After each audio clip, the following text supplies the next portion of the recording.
Om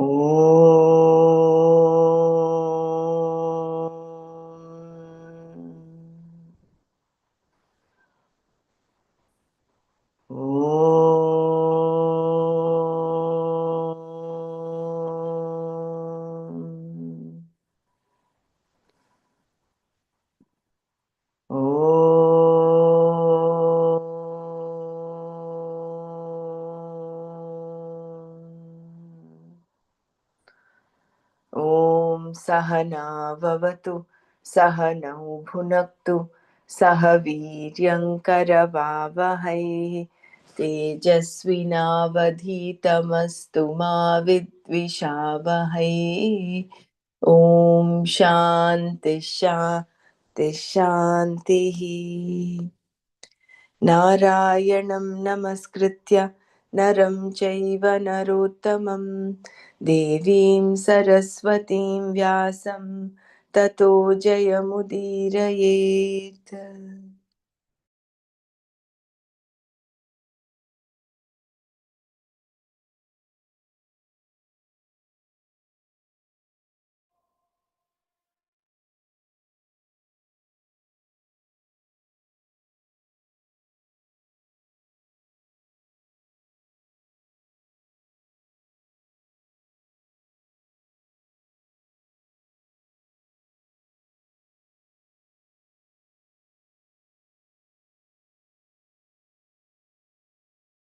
All you need is 1 teaspoon of Ceylon cinnamon, 1 tablespoon honey, 1 cup warm water.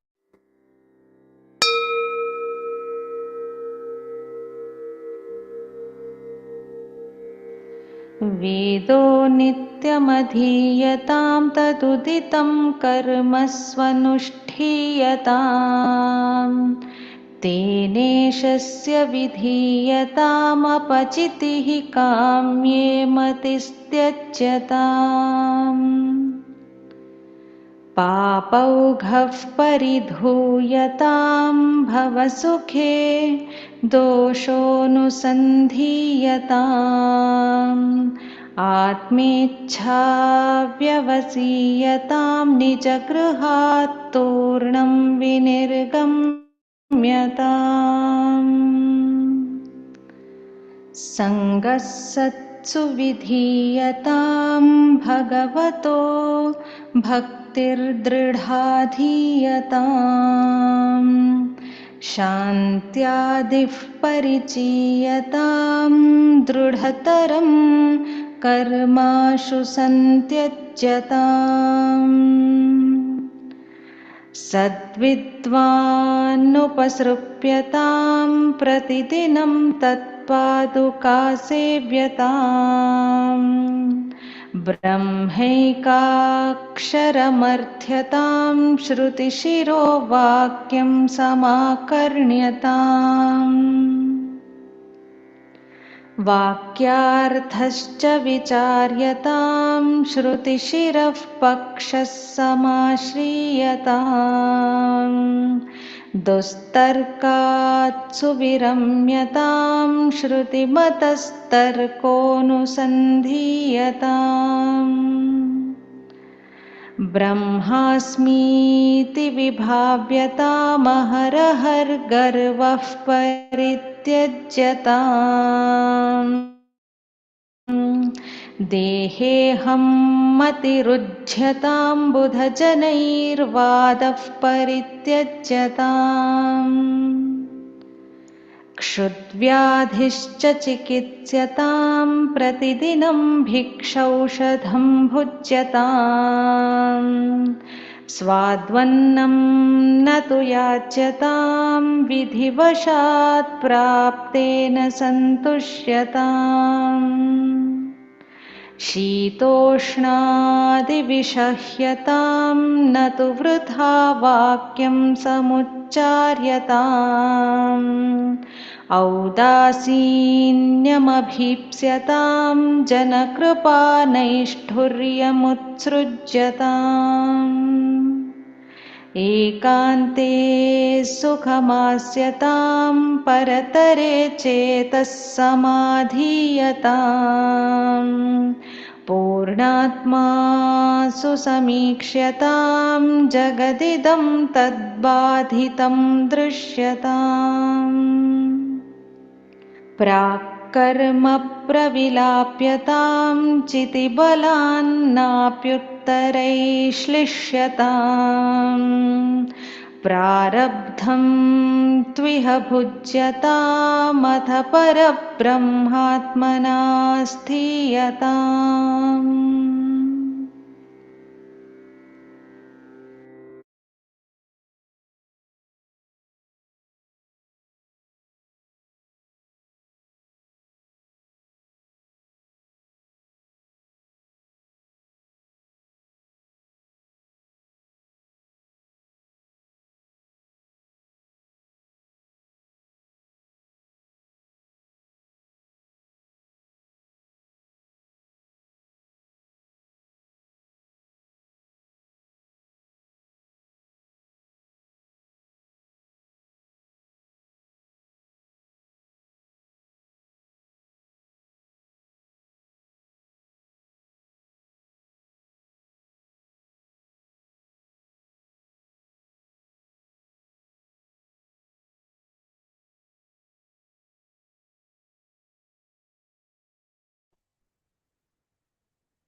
Okay. So today we'll do a sum up of the whole Sadhana Panchakam. So what we'll do is we'll just read the different 40 different things, and we all have Swami Chinmayananda's scanned notes, right, that I had posted in the group and emailed. So we'll keep that side by side, and then we'll refer to that. And I would, we can all share after we've read each point. We can all share our understanding of that.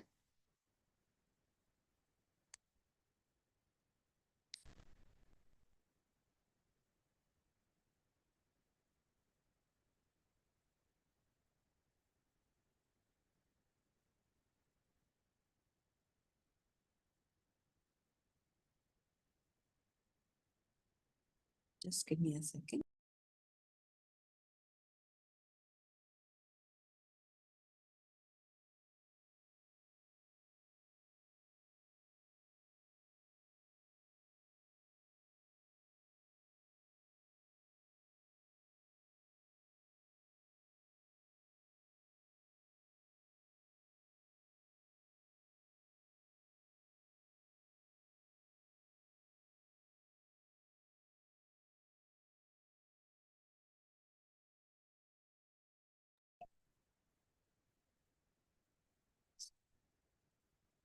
So, start introduction to Sadhana Panchakam. Verse 1, each verse gives us 8 steps. So, we have 5 verses and therefore 40 different steps. Study the Vedas daily. Perform diligently duties ordained by the Vedas. Dedicate all actions, duties as worship of the Lord. Let the desire prompted activities be given up. Let the multitude of sins be uprooted. Reflect upon the inherent limitations of worldly pleasures. Entertain desire for knowing the self. As soon as desire for self-knowledge arises, leave the house or bondage with glee. Seek the company of wise men. Cultivate steady devotion to the Lord. Cultivate the qualities such as Shama and Dhamma. Quickly give up for good desire-prompted actions. Approach a wise man who is capable of unfolding the truth of Vedanta. Serve the sandals paduka of teacher daily. Ask the teacher to unfold knowledge of Brahman that is one, that is beyond destruction. Listen properly to the Mahavakyas of the Upanishads.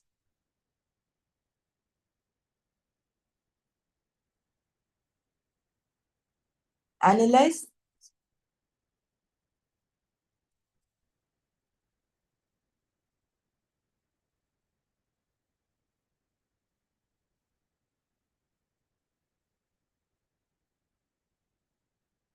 Analyze the meaning of the Mahavakyas.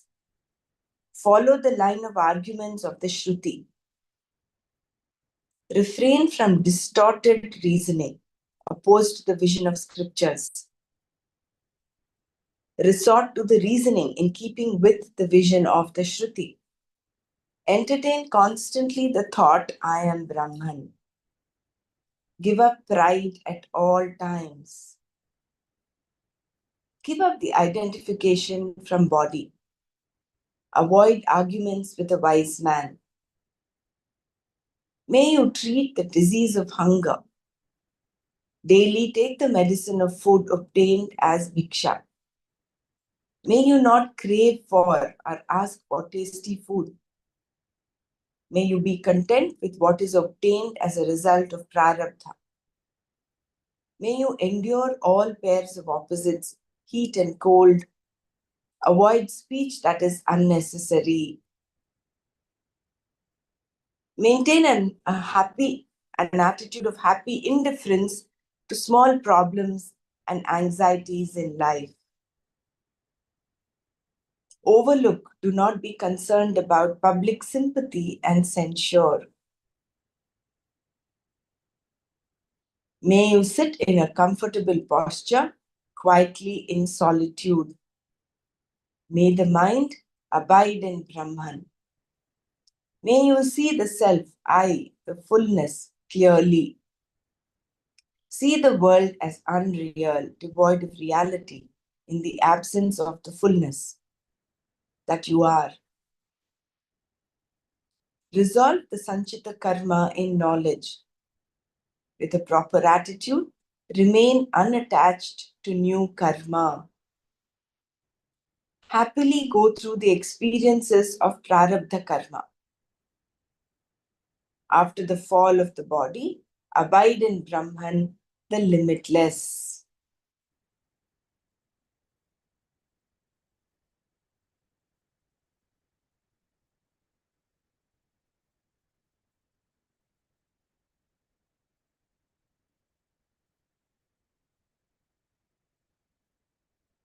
So I will just share Swamiji's notes.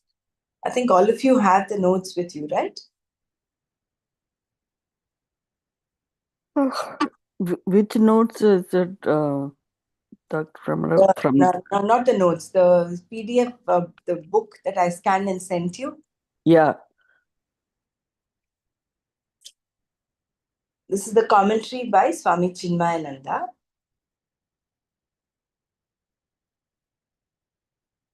You're talking about the book by Swami Chinmayananda. Correct.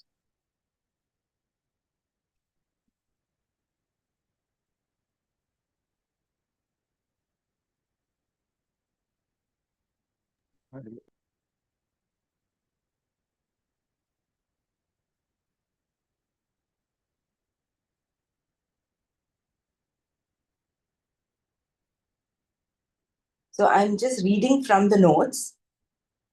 So studying the Vedas daily, I think yesterday we did this at length, right? The whole thing about what needs to be done.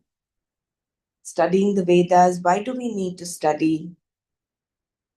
So that our life's purpose can be directed towards moksha. Second, diligently perform duties ordained by the Vedas. So what are all the duties? The Karma Kanda, you have that five. Upasana as well as Dhyana Kanda, right? Yeah, three kandas that.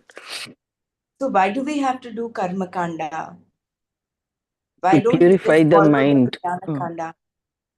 Antakarana Shuddhi. Shuddhi, yeah.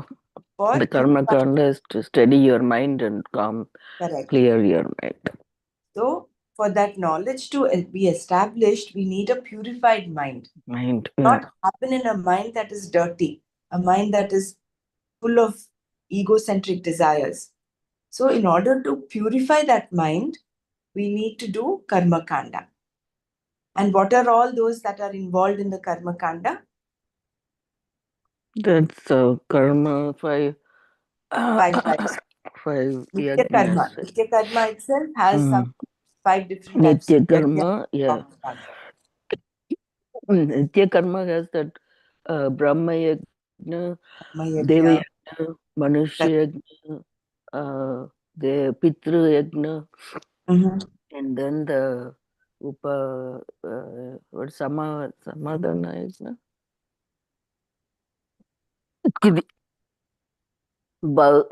It's for all the For the environment. environment, yeah.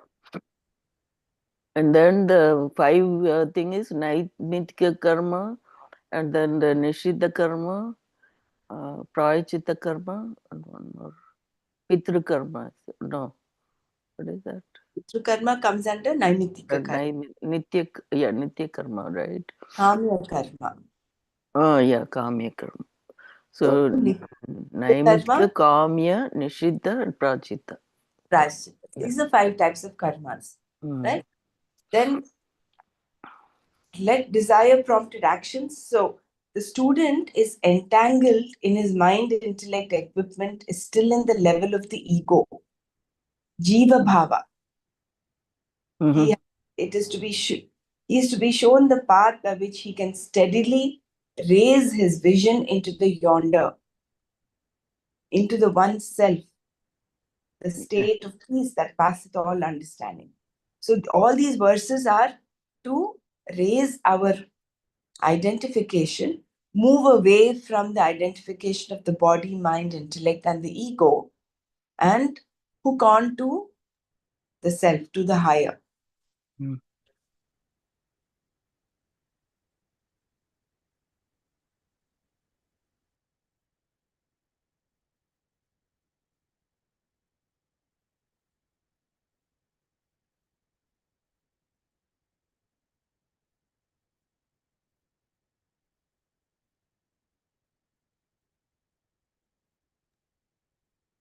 We are not hearing you, Dr. Brahmara. No, I'm not saying anything. Oh, okay, sorry. I'm not saying anything. So dedicate all actions, duties as worship of the Lord. So dedicate all actions, meaning like all the actions that you do it as Ishvara Arpana Buddhi, and then whatever the results of the action you accept as the Prasada Buddhi. Correct. And so we only do as worship of the Lord. We are only like instrument of doing all the things that need to be done.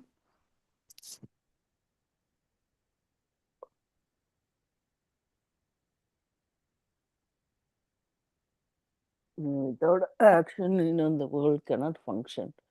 So we need to do our assigned duties.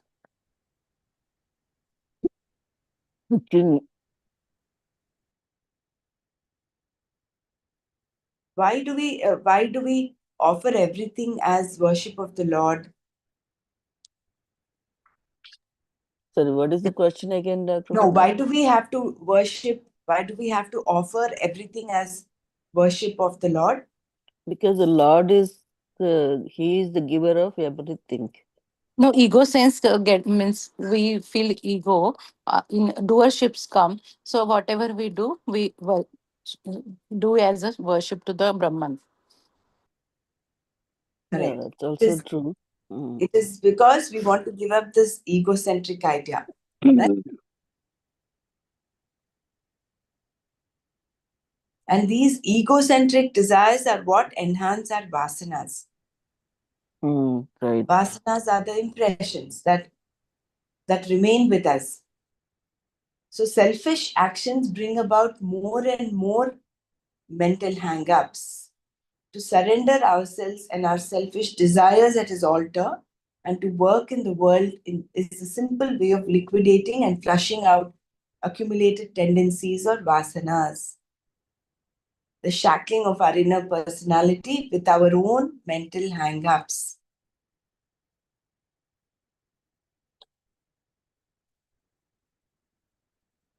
So to get rid of vasanas, we dedicate all actions as worship of the Lord. and let desire prompted activities be given up.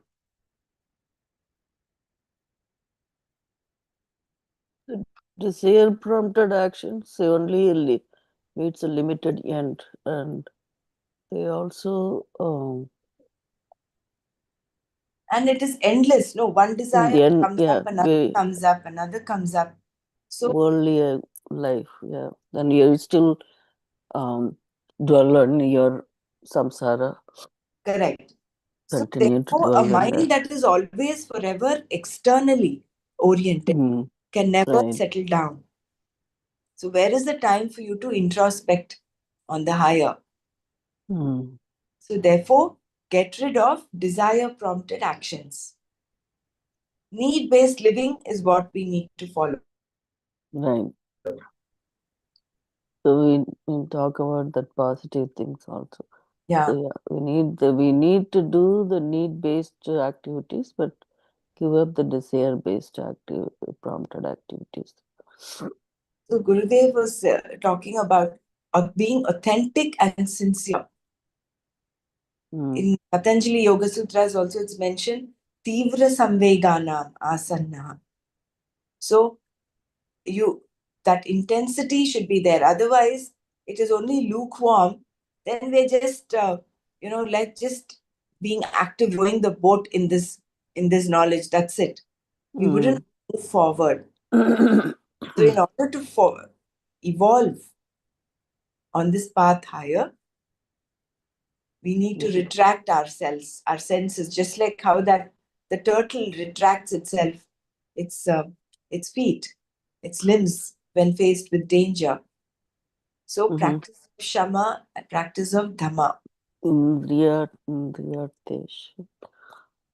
Something like that, right?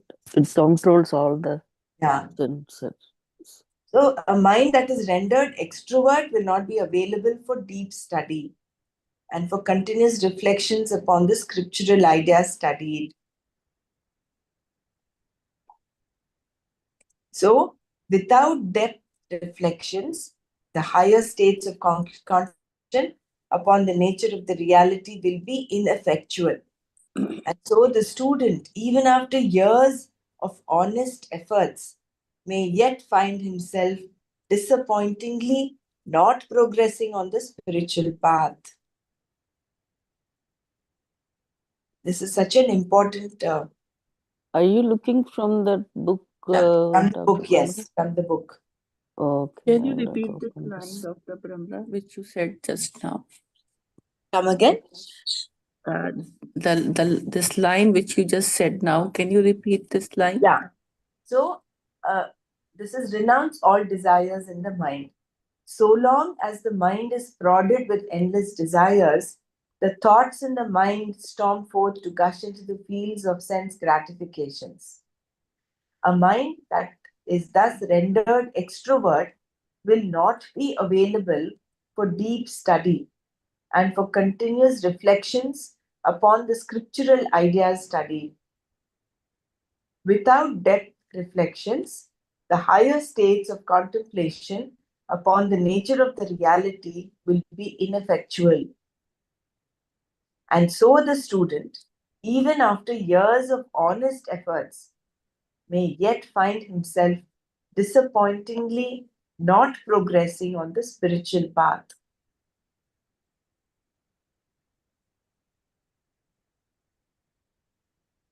So this is from mana to nama, right? Correct.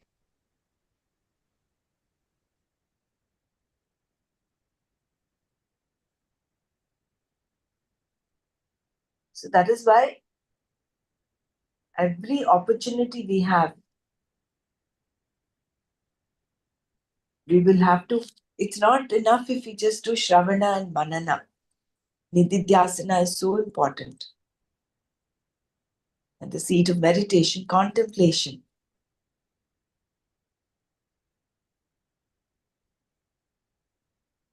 And then wash away the hordes of sins in the bosom. That is, let the multitude of sins be uprooted. Step 5. What are these sins? sins are not what we normally consider as wrong act. Actually speaking, correct, wrong actions, adharmic actions become sinful. But here, apart from Any selfish act is called correct, any uh, selfish act uh, that you're supposed to anyway follow dharmic actions, a student of Vedanta. So we are not talking of adharmic there. It is implied that those actions are not being committed. But here it is selfish actions. Those that are, every selfish act will lead to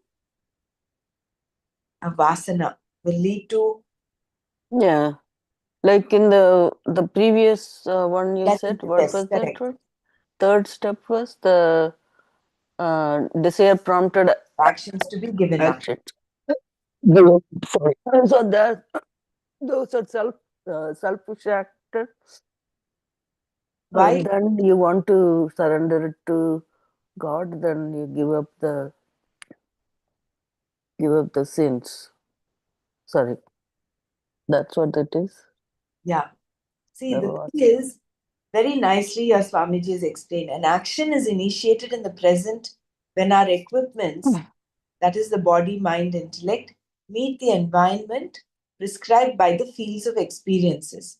But no action can be considered as ended as soon as the physical contact has concluded.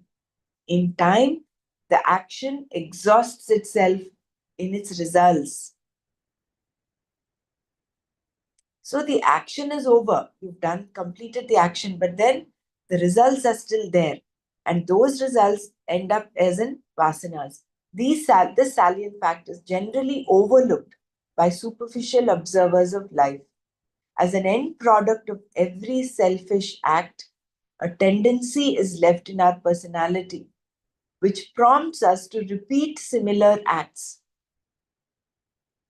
These tendencies, so accumulated from our past actions, are called vasanas or samskaras.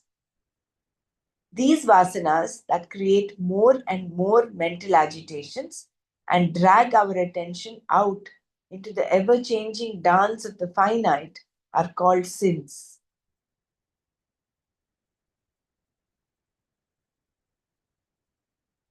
So, why are vasanas not so amenable?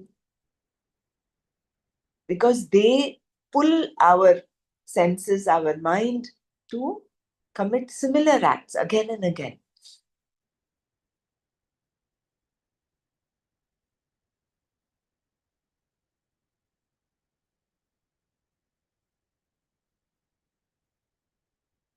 So the results of selfish actions or egocentric actions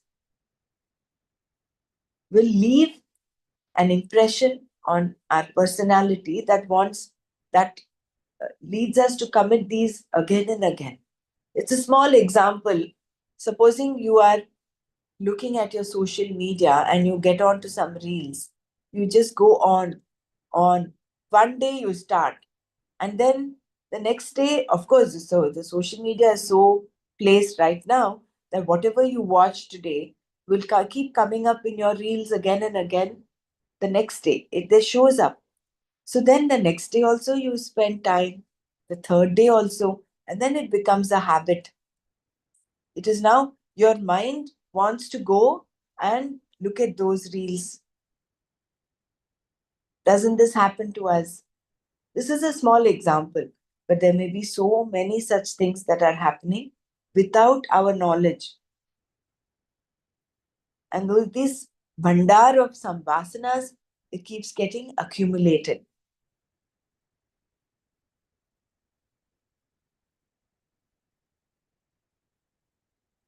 That is why step 2 is so important.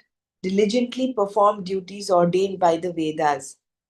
So do what are prescribed. So spend your time in your mind space also performing your duties. Whatever is to be done, do it. Not what you want to do. Whatever needs to be done.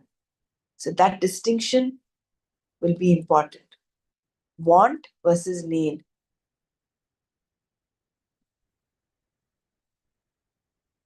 So, through selfless, dedicated actions performed with an inner personality sincerely God centered. See, that is why offering everything to the Lord. These vasanas can be exhausted, and thus our bosom can become washed clean of all our sins. So, rather than selfish actions, selfless, dedicated actions. Selfless, you can do, but if you're not keeping the Lord in your mind when you're doing these actions, then they are like being a very ethical person. But he's not, an ethical person is not a karma yogi. To be considered a karma yogi, to offer everything to the Lord. Ishwararpana buddhi and prasada buddhi. Through that, our vasanas can be exhausted and washed clean of all our sins. And unless we do that, that antakarana shuddhi doesn't happen. And then recognize the inherent limitations of worldly pleasures.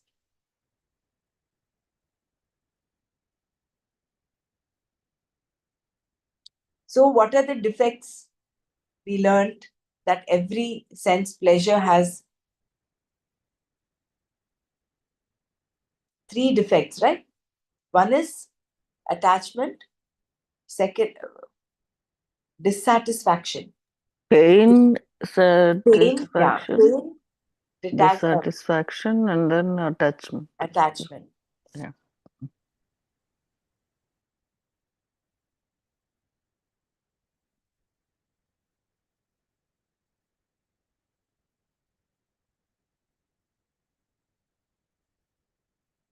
So normally, so when we attain, when we go out to outwardly and acquire some sense gratification, for instance, after that comes the actual moment. The pleasure is so fleeting. This is followed always by disgust, disappointments, sense of tiredness, and even regret. To recognize these is to realize that true and enduring joy is not in the sense indulgences. Once this false hope is removed, mind's expectations for joy and the consequent unburdened cascading of mind's attention into the outer world of tempting sense objects quietens and even ceases totally. It is a false notion that there is joy in the sense world that makes the mind erupt in its agitations and appetites.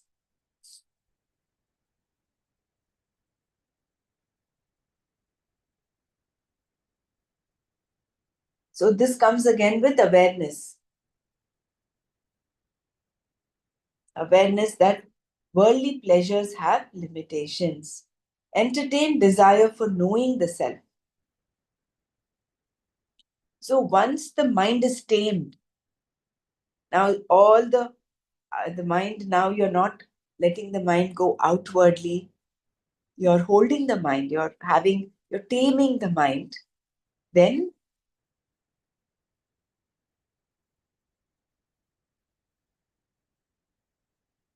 this mind cannot remain for long in a state of suspended animation. The mind released from the outer world must be immediately re-employed in contemplating upon the nature of the self within, the spring of consciousness in us. So once you've withdrawn the mind from the sense objects, the mind cannot stay without getting attached to anything. So you detach from the outside world and attach immediately to the inner self, to the higher.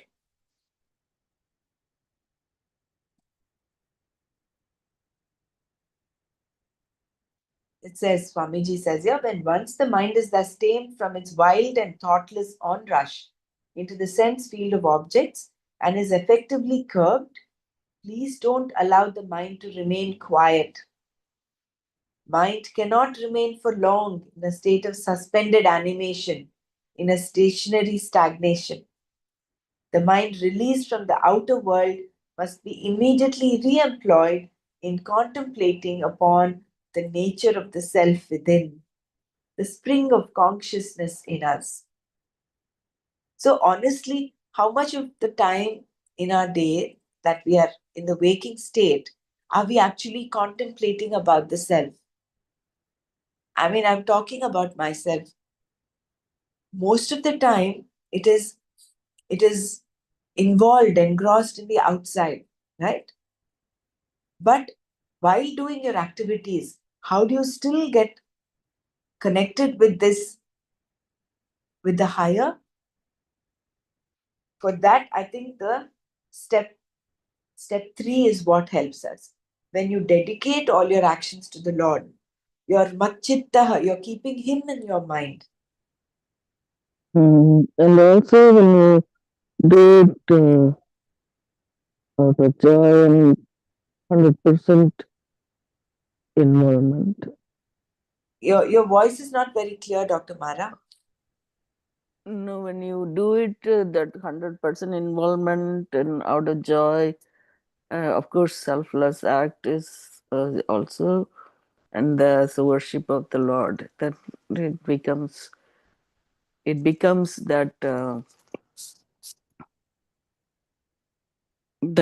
karma. What is that karma yoga type of thing, right? Correct. So, for a person, for a householder, he cannot simply sit in contemplation all the time. You have to go and do your job. You have to go and do your duties. Yet, how do you keep connected with the higher? Is with this inner attitude. Whatever I'm doing as a yajna.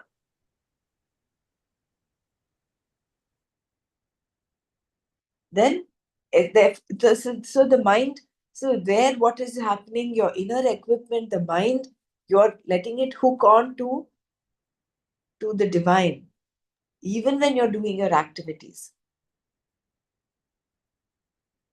Because every action has a result. Every time we do something, there is a result also coming up. So while acting, you're doing it as an act of worship. And whatever you're getting as a result, also you're taking it as prasada. So, mhm.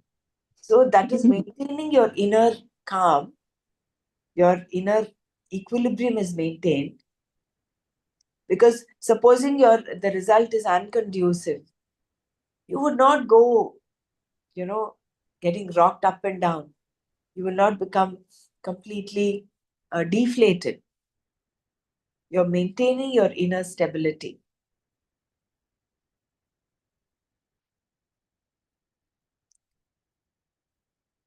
So basically, all our egocentric activities, egocentric desires are prompted by what? By our ragas and dveshas. And how are these raga dveshas formed? When we do any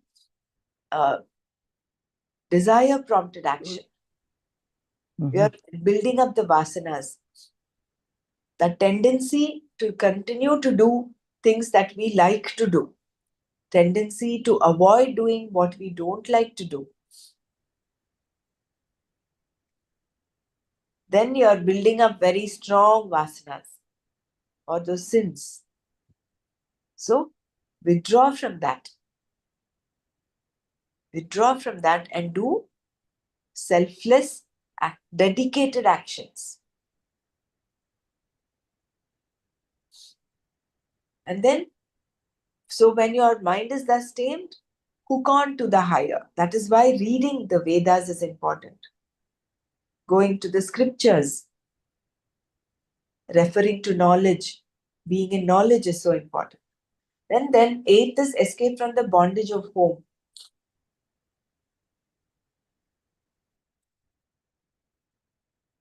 Home is our identification with the, of course, outside, it's everything we consider me, my, mine, all of that. But Actual Kshetra, you mean the home is your body, mind. body, mind, intellect. So escape from that identification of the body, mind, and intellect and ego. So our identifications with our home, we behave as though we are a helpless physical, mental, and intellectual personality, a limited ego, jiva, totally under the tyranny of our own body and its lusts, our mind and its passions, and our intellect and its restlessness. Adi Shankara cries out, escape from the bondage of this home once forever. End your ego sense and come to awake into the ampler fields of the infinite consciousness. Such a strong statement, right? Escape from the bondage of home. Yeah. Every It's point like is an so. order. Huh? Very beautiful. Yeah, it's It's an like an order. order. Very beautiful. It's an order. Wake up. He's crying out loud. That Vedanta. Swami Adi Shankara is always like that, right? Not always, meaning even in the Bhaja Govindam, he said, "You fool, you get out. Yeah. You fool. You better don't do this grammar, Sanskrit grammar, and think of God like that. You seek Govinda, like Yeah. so, like that. Here he says, escape from the bondage of the home." Yes. And then End see ego the sense. company of wise men. See, it's also Mm. beautifully linked one to the other. Mm-hmm. So now your mind cannot be quiet. No, it has to. The chanchala mind, nature of the mind is so chanchala. It Mm. it needs to be Like a associated wind. with Mm. something. So now you're not you're withdrawing it from the association of the outside world, selfish activities. Mm. You're doing selfless activities, yes, but that is not enough. You hook on to the company of the wise men. So seek the company of wise men. Mm. So Satsanga. we went from the Vedas and escaped from that home and going to the wise man. So as soon as desire for self-knowledge arises, leave the house bondage Mm. quickly. Mm. Quickly.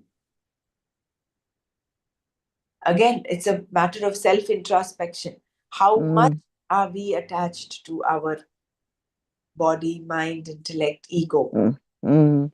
Hmm? Maybe So we let can letting go. do one sloka at a time, meaning like how we apply it to ourselves every week or every month or something like that. That'd be nice. Introspection, that's really good. So here again that Bhaja Govindam verse, no? Nisangatve. Nisangatve only nirmohatvam comes. Satsangatve, Satsangatve nisangat, nisang. nisangatve, nirmohatva. Mm. निर्मोहत्वे निश्चलतत्व निश्चलतत्वे जीवन मुक्ति. Jivana mukti.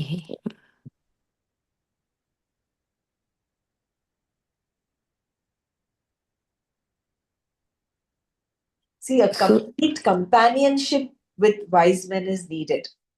Not just physical nearness. Just not sitting in the company means not just sitting there. That Upanishad is what sitting near. It's not just physical nearness. It is mentally. You're imbibing, you're absorbing what the guru or the wise man is giving. So complete companionship is needed. We must study and learn to adore and admire the ideas and ideals preached and lived by the masters. This way, our inner personality grows in size and depth, in its subtle sensitivity and reach. Then alone, the wisdom and the wise masters can flow and fill our hearts. So, number one, we have to sit, not just seek the company of the wise, not just physical nearness, But our inner readiness to take this, to imbibe this knowledge, to empty our cup, unless we disidentify ourselves with the ego, body, mind, ego, we will not be able to absorb what they're giving. If you go with the mind, say, oh, I know all this, you sit there, nothing will get in. It's like water flowing over stone. But that water of wisdom, if it has to seep inside, you have to be like a sponge. You have to be willing to.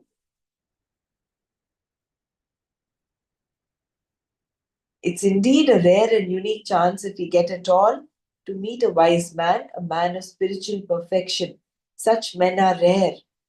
But we can have their constant companionship indirectly when we study scriptural literature, which they had left for posterity as rich and sacred heritage. Shankaracharya, for instance. We cannot, of course, be in his physical presence, but he has left a whole bandar of scriptural knowledge. And we are all so fortunate that we have a living master.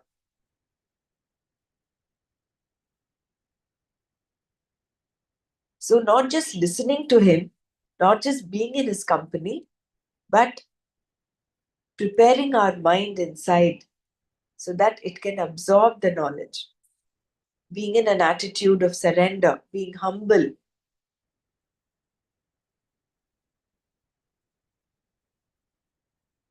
And then the 10th is be established, cultivate steady devotion to the Lord. So be established in firm devotion to the Lord. See, again, it's firm. It cannot be, your devotion is not just those 15, 20 minutes you sit in your puja where you're doing it. It has to spill over into your activity as well.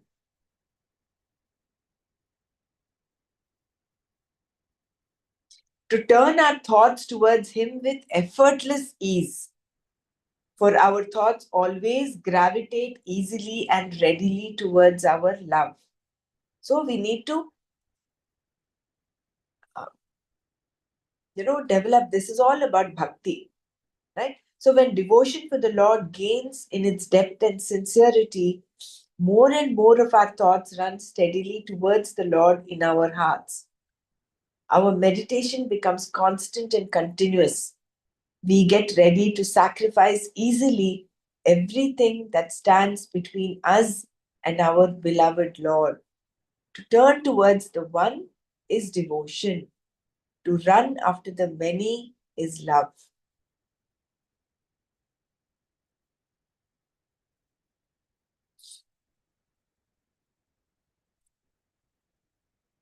Again, here we'll have to understand the word love that Swamiji is using here is not the supreme divine love, right? So to turn towards the one is devotion. Again and again, it's coming back to karma aspect of karma yoga, right?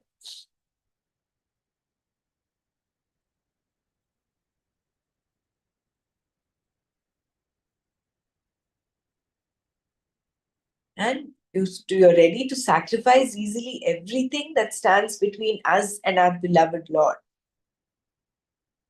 So the biggest thing that stands between us and the Lord is the biggest hurdle to cross is the ego. So when we dissolve that small I that actually assumes big proportions, once you drop that, then you dissolve in that devotion.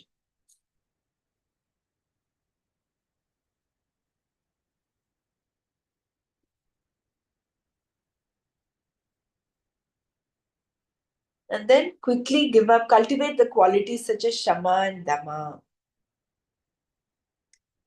These are essentially techniques for controlling the mind running out through one's sense organs.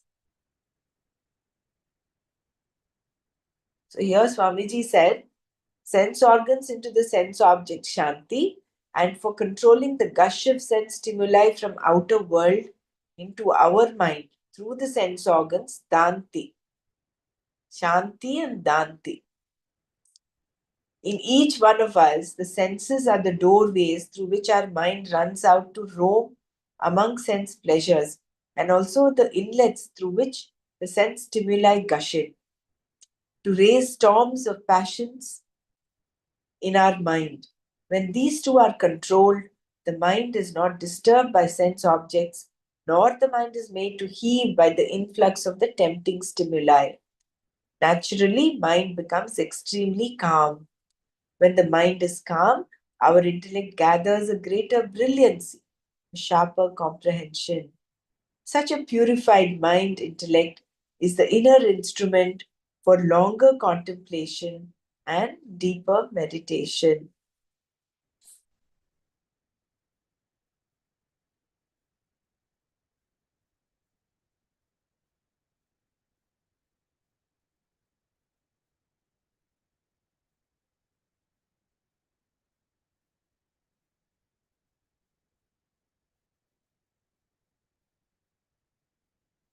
And then comes avoid all desire ridden actions.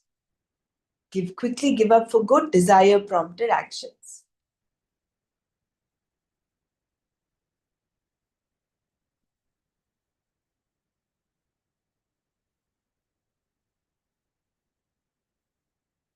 So why desireless actions are required? This is nishkama karma.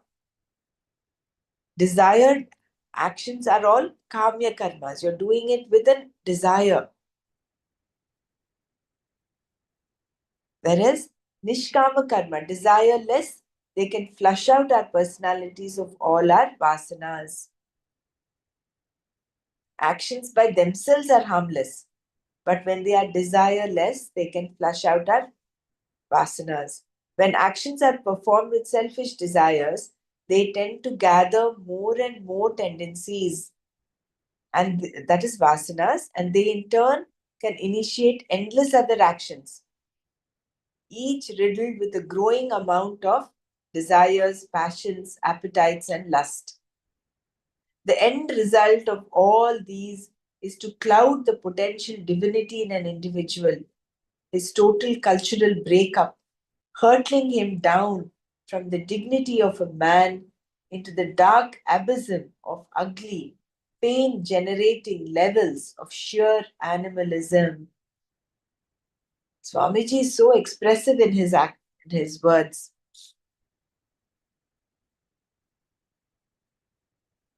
So, what is the end result of desire prompted actions? Is to cloud the potential divinity in an individual. So, we are actually divine, we're actually complete. Purna, Shantoham, Shuddhoham, yeah, Asangoham. But then, from that pedestal, with these desire prompted actions, you're hurtled down into sheer animalism. With the desire prompted action, is that right? Yeah. So it can drive you to even become animal. Animalism. And this is how we are actually putting our blueprint for our Agami karma and Sanchita karma. Yeah, That that's is why, a thing we read in the first third one. That the vasanas, right? How we create the vasanas when you have that selfish act. yeah. So like that only desire prompted action causing them. So therefore, happily go through prarabdha. See, for whatever reason, each of us has a prarabdha. And then we have, through the prarabdha, you have both good and bad experiences. Whatever we're going through is through because of our prarabdha. So rather than fight out difficult experiences and crave for good experiences, just take them with that sense of equanimity. When they talk about the desires, right? Like there are obviously some desire to do things or to have or eat or whatever, right? Either some of them is considered as harmless desire. Not, I mean, there is so much of other things, right? Like cheating and lying and all kinds of things based on desire, and they try to get everything done to get what they want.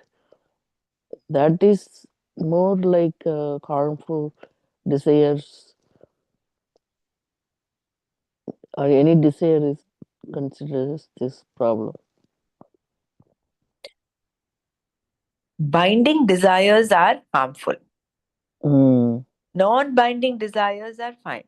As long as you have, see, everybody will have some preferences, right? right. But when it becomes a binding desire, that is when the vasanas are established. Yeah. Yeah, yeah. We did try to read about that. If I Binding don't, desires. Mm-hmm. yeah, if I Right. don't get it, my life is miserable. Mm, Becomes a binding desire. we got Whether I get to it or remember not, that. I have this Mm, desire, yes. If it mm-hmm. happens, it happens. If it doesn't happen, it's fine. That is Right. a non-binding desire. Of course, we as students on this path, as Mm, sadhaks, we should have filtered out all the um, unethical desires, mm-hmm. like Right. wanting to um, basically all the yamas that um, Patanjali Yoga Sutra tells us: Mm, ahimsa, satya, mm-hmm. asteya, aparigraha. Mm, So all that we should have, you know, we should start cultivating. We should have cultivated, or mm-hmm. it's still in the process of cultivation. But these are all the other smaller desires that we generally get caught up in. It may not be harmful to others, Mm. but it still But is a still selfish binding desire, desire, right? still Mm, binding desire, right. right? Mm-hmm. Oh, Yeah, true. Same goes to the attachment also, right? Like we can be part of the family life but have that love to each or and do it with love and whatnot, but then at the same time don't get attached to everything. correct. So the binding desires and attachment, that we have to be careful about. So even with respect to family members, it is not like you don't do things. Continue to love, Yeah. be, share. But in your mental attitude, you are doing it out of a sense of dispassion. You're doing it as a Mm. yes. You have to Mm-hmm. do doing it, Right, the but not dispassion that. mm, Mm-hmm. not with that mamakara. The Mm. mamakara needs to slowly dissolve, start getting diluted. Yeah. My children, my daughter, my stuff, right? Like then the other people, children, you don't want to deal with that. It same. Mm, Then true. step So, 13 is approach a wise man who's capable of unfolding the truth of Vedanta. Actually, we've reached the end of our session today. So we thought we'll sum up the whole thing, but it just looks like it's going to take at least another um, 3 4 days. But oh, yeah, should we continue with this tomorrow then?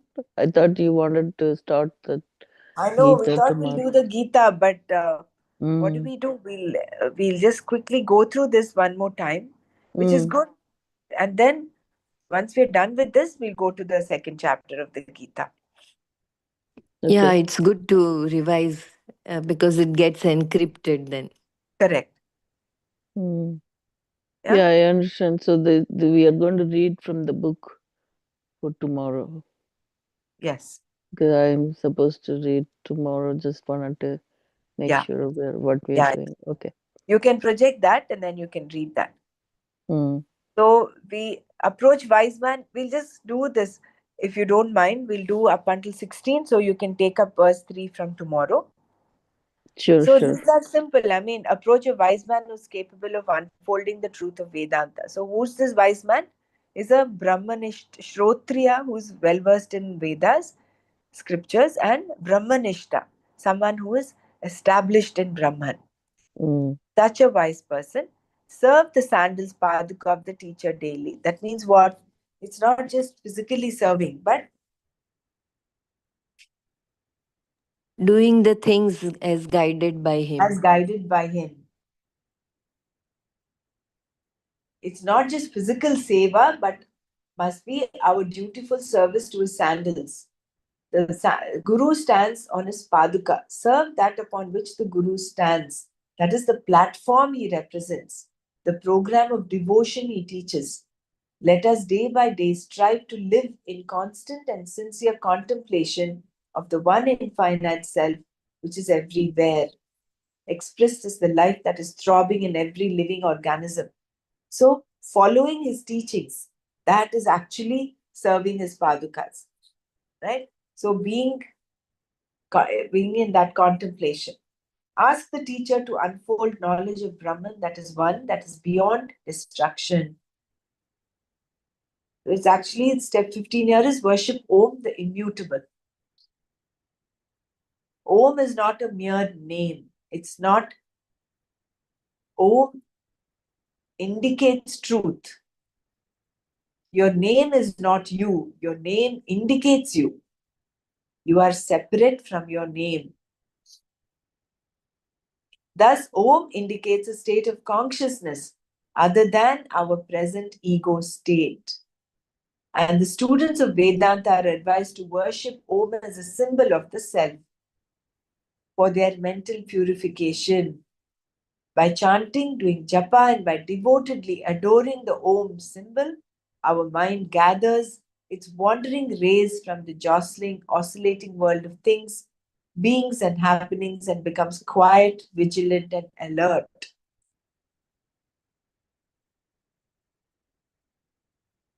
So, therefore, worship Om daily.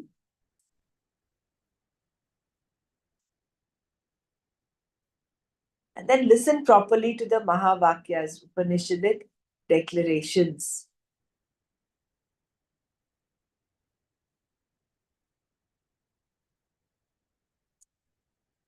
The cardinal declarations in the Upanishads are vehicles upon which the mind can take off into the worlds of contemplation and learn to land safely upon the fields of the infinite.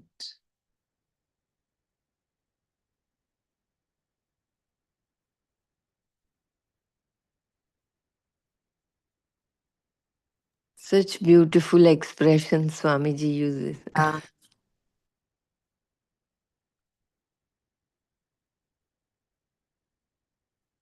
What is the immutable means? Like mute means not immutable. So you cannot.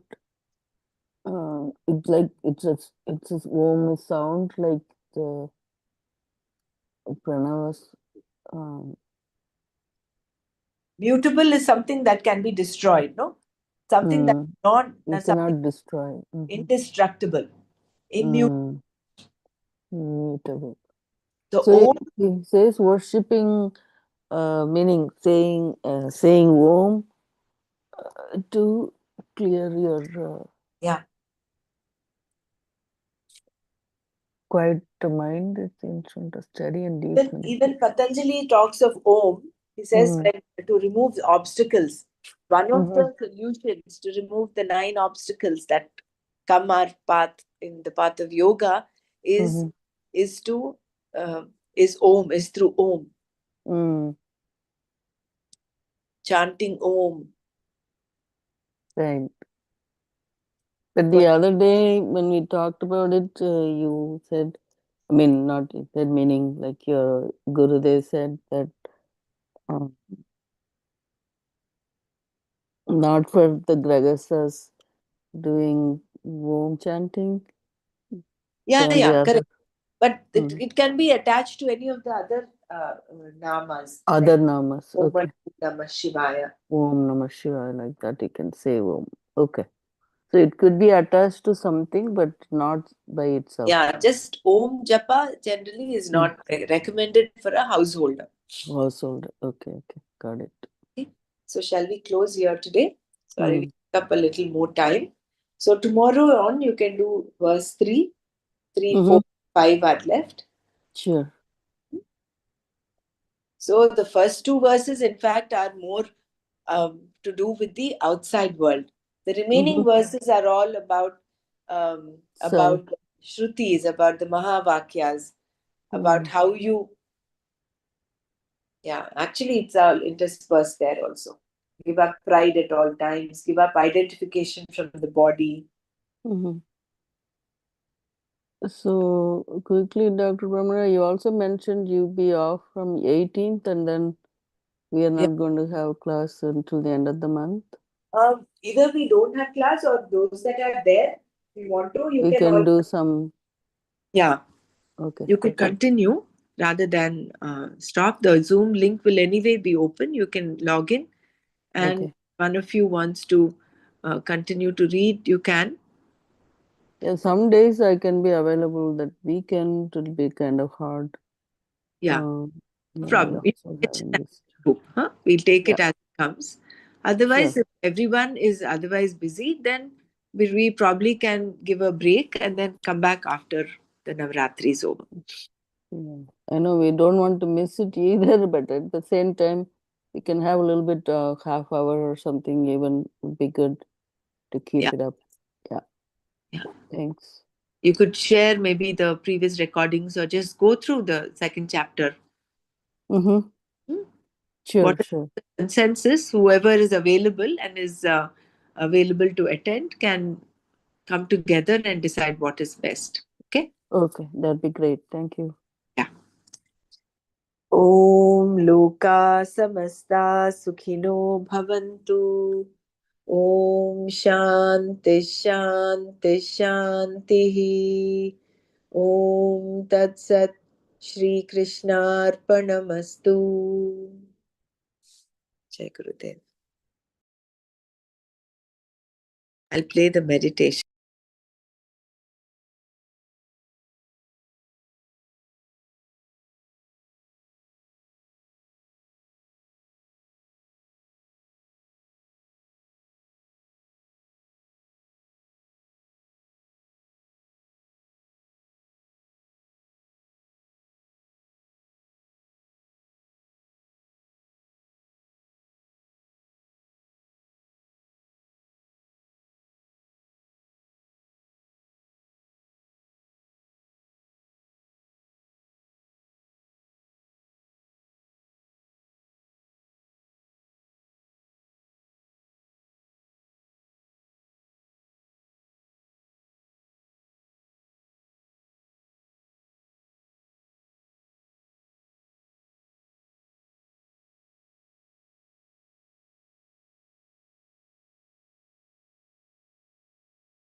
In silence, spine erect, eyes closed, आंखें बंद रखें, रीढ़ की हड्डी सीधा रखें, चेहरे में मुस्कान हो।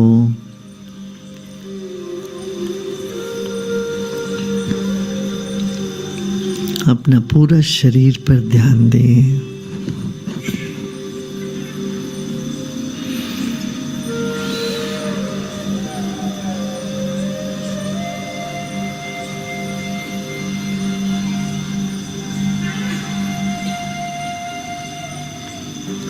अरबों खरबों अणु परमाणुओं से बना है हमारा शरीर. Our body is made up of trillions and trillions of cells. And they're all changing all the time. The body appears to be stagnant, but it is full of changes every minute.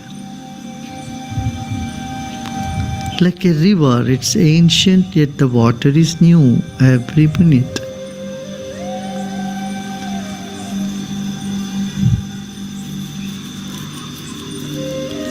Nothing solid in your body, everything is fluid, everything is changing. Honor your own body.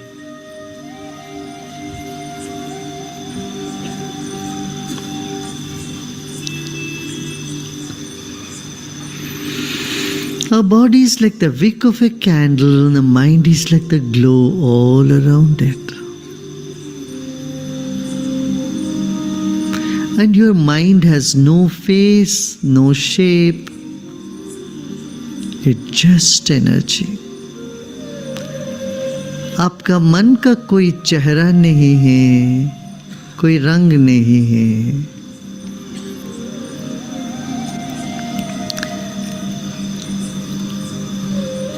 ऐसे ही सबका मन भी ऊर्जा ही है. Discard all the faces and see everyone only as energy.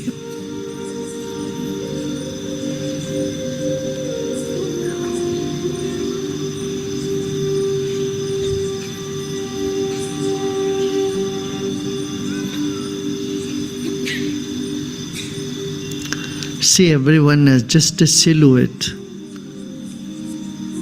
with no face and just consciousness, just energy.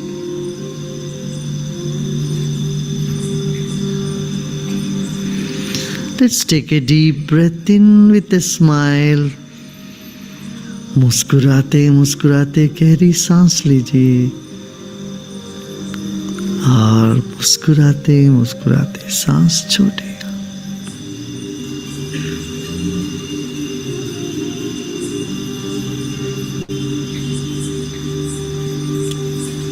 एक विराट ऊर्जा का एक अंग है आप.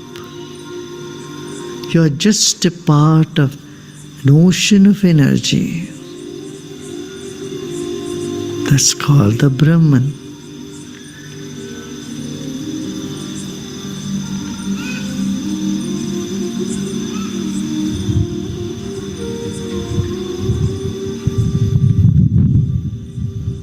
Let's take a deep breath in और ओमकार का उच्चारण करते हैं.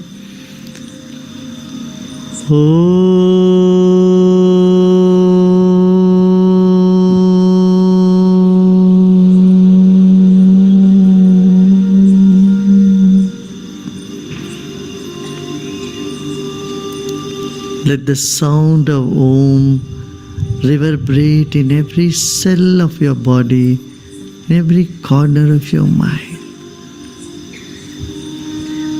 Sound Om is purifying and energizing. Let's breathe in again.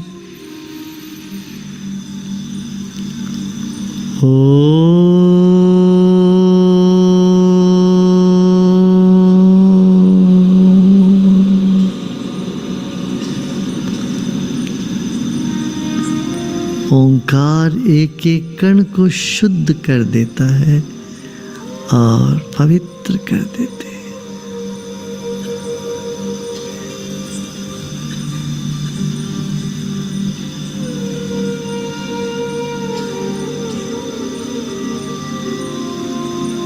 फिर एक गहरी सांस लीजिए.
Om Shanti Shanti Shanti.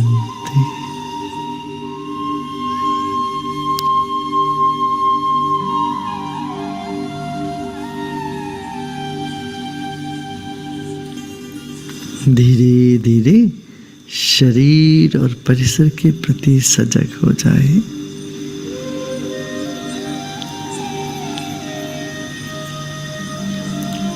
एक गहरी सांस लीजिए। Take a deep breath in